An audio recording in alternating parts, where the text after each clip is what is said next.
Every night at 11 p.m., Daniel Reeves called his wife to say goodnight. He had done this for 11 years, through business trips and late nights at the office and the occasional conference that kept him away from home. Every night, 11 p.m., without fail. On the night of October 17th, 2021, the call didn't come. His wife, Carol, waited until 11:15. She called his cell, no answer. She called the hotel where he was staying, a business trip to Cincinnati, 2 nights, a conference she had helped him pack for. The front desk connected her to the room. No answer. She told herself he was in the shower. She told herself his phone had died. She told herself the 11 years of 11 p.m. calls made this one missed call statistically meaningless. She did not sleep that night. At 7 a.m. the following morning, she called the hotel again. The front desk informed her that Mr. Reeves had not been seen since checking in the previous afternoon. His room had not been slept in. His car was still in the hotel parking lot, and the last ping from his cell phone had placed him 3 blocks from the hotel at 9:47 p.m., 73 minutes before he should have called. Daniel Reeves was 44 years old. He was a senior project manager at an engineering firm. He had worked there for 16 years, managed a team of 12, and was, by every account from every person who knew him, one of the most reliable individuals anyone had ever encountered. His colleagues used the word dependable. His friends used the word steady. His wife used the word constant.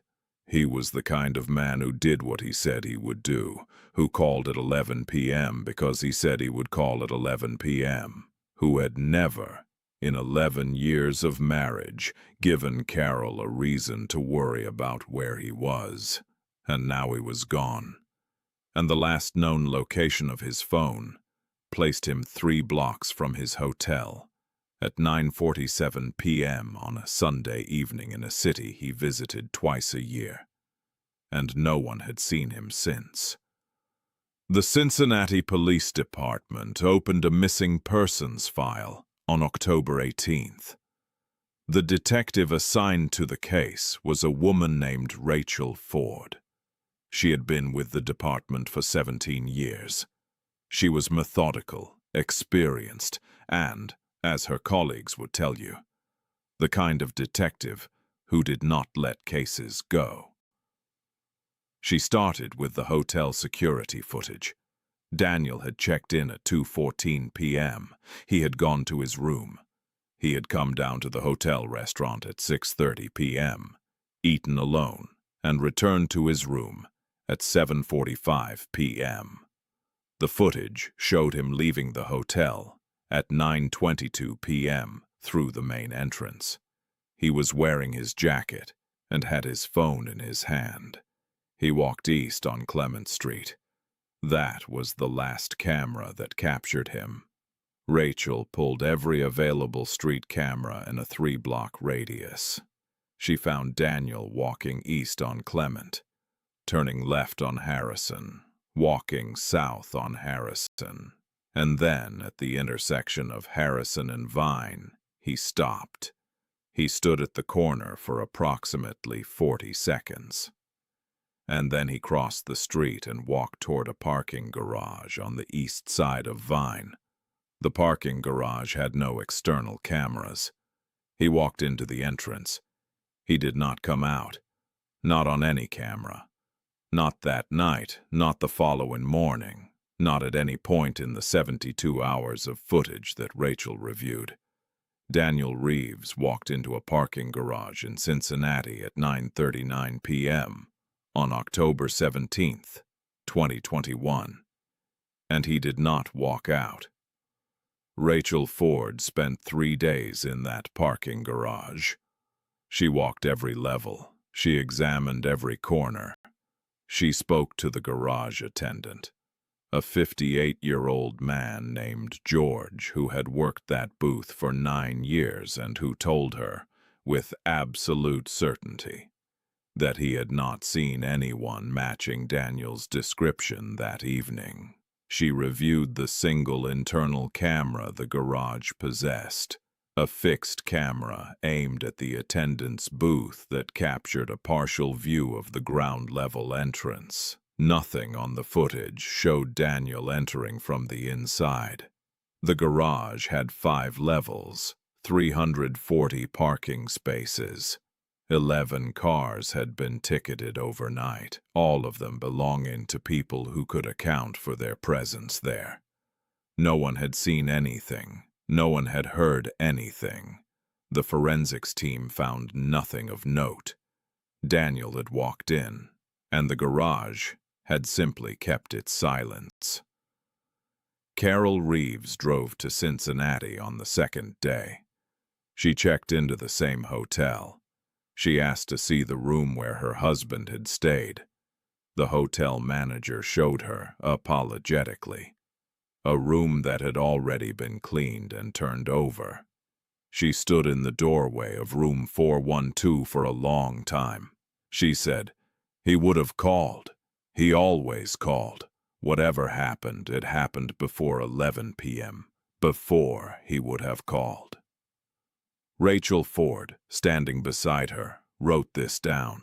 She asked Carol to describe Daniel's state of mind before the trip, his mood, anything unusual in the weeks leading up to it. Carol was quiet for a moment. There was something. 3 weeks before he left, he got a phone call one evening. He took it in his office. He was in there for about 20 minutes. When he came out, he seemed not upset exactly, but quieter than usual. She said, "I asked him about it. He said it was nothing. Work." She said, "He was a good man who didn't lie to me. So I believed him," she said. "I think now that it wasn't work." The call had come from a number registered to a prepaid phone. Rachel traced it through the carrier records Carol provided. The phone had been purchased in Indianapolis 3 weeks before the call to Daniel. It had been used twice, once to call Daniel, and once 4 days later to send a text message to a number Rachel did not recognize. The text said only, "He knows, give me more time." The recipient number was also a prepaid phone, also unregistered. Rachel sat with these 2 facts. He knows. Daniel had received a call from someone using an untraceable phone. 3 weeks later, that same phone had sent a message suggesting that Daniel knew something that someone needed more time to manage. Daniel had disappeared 19 days after that text was sent. Rachel went back to the engineering firm. She spent 2 days speaking to Daniel's colleagues, his supervisor, and the project teams he had worked with. Everyone described the same man Carol had described: reliable, steady, constant. But one colleague, a woman named Ingrid who had worked alongside Daniel for 6 years, said something in passing that Rachel brought her back to repeat. She said, "He was working on the Harmon contract. We all were. But Daniel was the one running the numbers on the subcontractor payments. He had been flagging something for months. He thought there was a discrepancy." Rachel asked what kind of discrepancy. Ingrid said, "Payments going out that didn't match the work being done.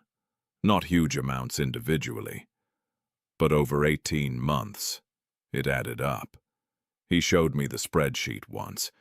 He said he wasn't sure what he was looking at, but that something was wrong." Rachel asked if he had reported it. Ingrid said, "He was going to. He told me 2 weeks before the Cincinnati trip that he had decided to take it to the compliance office when he got back." She paused. She said, "He never got back." The Harmon contract was a public infrastructure project, a highway interchange, a $40 million contract awarded by the state to a construction company called Meridian Build. Rachel spent 3 weeks untangling the subcontractor payment structure. What she found, working with a forensic accountant brought in from the state attorney general's office, was a pattern of payments to shell companies. Companies that existed on paper, held bank accounts, submitted invoices, and provided no actual services. The money was real, the work was not. Over 18 months, approximately $2.3 million had been filtered through these shell companies and withdrawn in cash from accounts in 3 states. Daniel had seen this, in the numbers, in the spreadsheets he ran as part of his project management role. He had not yet reported it, and someone had found out that he was going to. The investigation into the Harmon contract fraud expanded rapidly after Rachel's referral to the state attorney general. It ultimately implicated 4 individuals, 2 executives at Meridian Build, a mid-level official in the state contracting office who had approved the shell company invoices, and a man named Victor Hale, a private consultant who had structured the shell company network and whose name appeared nowhere in the official documentation, but whose fingerprints, metaphorically and eventually, literally, were on every part of the scheme. Victor Hale had a history. He had been investigated twice before, in different states, in connection with similar schemes. He had never been charged. He was, by all accounts, very good at making sure that the people who could connect him to things he had done were either paid or frightened or otherwise unable to make that connection in a courtroom. He was also, investigators determined, in Cincinnati on the night of October 17, 2021.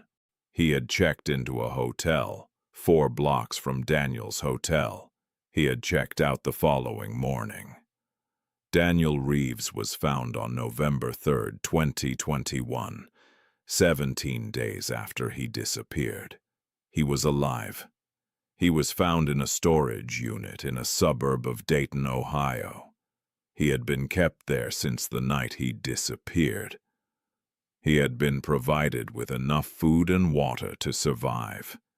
He had not been physically harmed in any way that a medical examination could document. He had been kept alive because, investigators concluded, whoever had taken him was waiting to see if the investigation into the Harmon contract would connect whether Daniel's disappearance had triggered the reporting he had planned to make, or had suppressed it. When it became clear, in the 3rd week, that the investigation was expanding rather than closing, that Rachel Ford had found the spreadsheets, that the Attorney General was involved, that the shell companies had been identified. Whoever was managing Daniel's captivity made a decision. An anonymous call was made to the Dayton Police Department. Daniel was found within the hour. He walked out of the storage unit into the November afternoon and called his wife. It was 11 p.m. Victor Hale was arrested 6 weeks later following an investigation that Daniel's survival and cooperation made possible. He was charged with fraud, conspiracy, kidnapping, and several counts related to the shell company network. He did not cooperate with investigators. He did not name the individuals who had physically held Daniel for 17 days.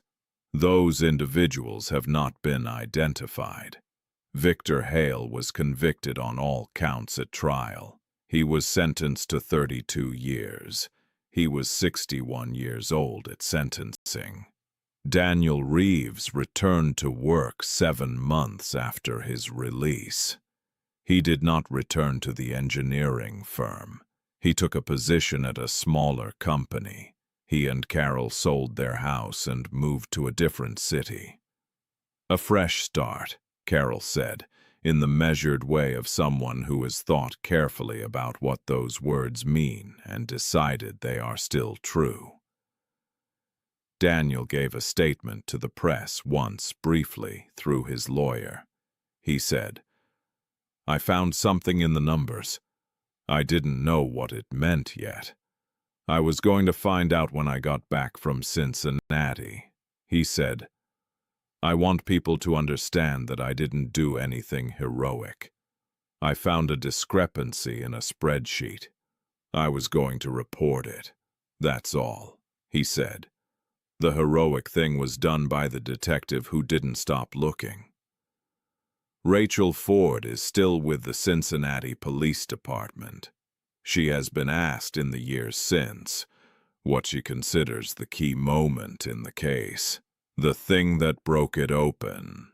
She says it was the text message, "He knows, give me more time." She says, "That message told me two things. It told me that Daniel's disappearance was connected to something he had found, and it told me that the person who took him was still afraid of him, still afraid of what he knew." She says, "People who are afraid of what you know don't kill you. They contain you. And if they contain you, there's a chance of finding you." She says, "I believed he was alive. I held on to that." She says, "You have to hold on to something, otherwise you stop looking." Carol Reeves still lives with the 11 p.m. calls. Every night when the clock reaches that hour, something in her chest tightens for a moment before the phone rings. It always rings. Daniel always calls. He said he would, and he has never given her a reason to doubt him. This story is fictional and created for entertainment purposes only.